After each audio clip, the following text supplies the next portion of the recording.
Bien, bonjour à toutes et à tous.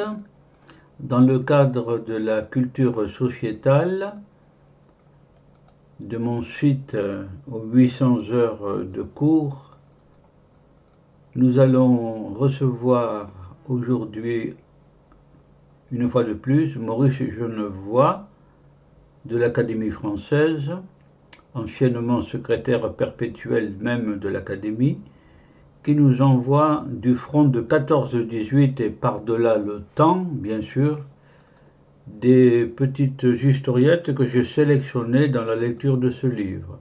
Aujourd'hui, c'est la parade. La parade militaire est une manière de montrer la gloire de l'armée par cette difficulté à faire marcher tous les soldats au même pas, qui s'apprend bien sûr, mais qui est difficile, et à faire claquer les talons sur le sol, et tous les autres bruits typiques de la parade, au regard de ceux qui regardent tout ça, à commencer par les planqués, et, et les femmes aussi, bien sûr. Alors, le défilé va se situer dans une gare. Bon. En Semont, la gare, le sifflet d'un train. Tchou tchou, ce n'est qu'une vieille locomotive au flanc de cuivre bosselé qui siffle près d'une petite gare. Une vieille locomotive bosselée. Les planches des passerelles retentissent sous la marche des bataillons. Oui, les gares à cette époque étaient en bois, sous la marche des bataillons. La Meuse, si nue, éclatante de soleil, parmi les prés gorgés d'eau vive. Ce doit être assez mouilleux, le coin, là. La preuve, entre chaque motte de terre, un filet d'eau ruisselle. Ouais, ça va être particulièrement mouilleux. Les collines sont bleues devant nous, par-dessus les façades claires des maisons, quoi. Voilà, les collines sont bleues devant nous. C'est un poète qui parle là, pratiquement.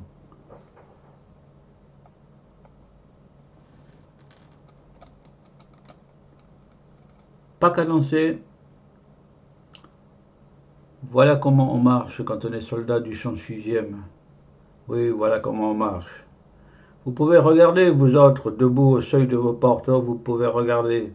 Est-ce que ça roule? Est-ce que ça flanche? Non, rien ne flanche dans l'armée française.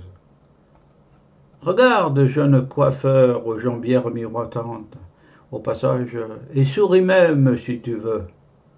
Nos talons n'en sonneront pas moins nets sur la route. Les talons claquent, coude à coude, et les pas dans les pas du suivant dans les pas du premier. Oui, pour ceux qui ont suivi toutes les vidéos, il y en a une sur les planqués avec un jeune coiffeur qui regarde les poilus des tranchées passer devant lui, glaiseux, fatigué, etc. et qui sourit narquois. Voilà, lui il a les joues poudrées, donc c'est un planqué. En ligne, face à gauche, en ligne, face à gauche, halte. Les commandements des chefs de section résonnent. Les pommes claquent sur les bretelles des fusils. La compagnie est là, immobile, devant les granges, tournant le dos aux deux filles apparues. Les femmes sont fascinées, bien sûr. Rompez vos rangs. Voilà, c'est les éparges. Les éparges. Division de ceux de 14. Et bien voilà, voici, nous avons reçu cette nouvelle de Monsieur Genevoix. Par-delà le temps, nous le remercions beaucoup de cette participation active, de ces nouvelles qu'il nous envoie du front de 14. Voici. Eh bien, je vous souhaite pour ceux qui ont paradé un jour, ça leur rappelle des souvenirs, c'est mon cas. Et pour les autres, ça leur donne une illustration d'un aspect de toute guerre, les parades militaires. Voilà. Au revoir à tous et à toutes.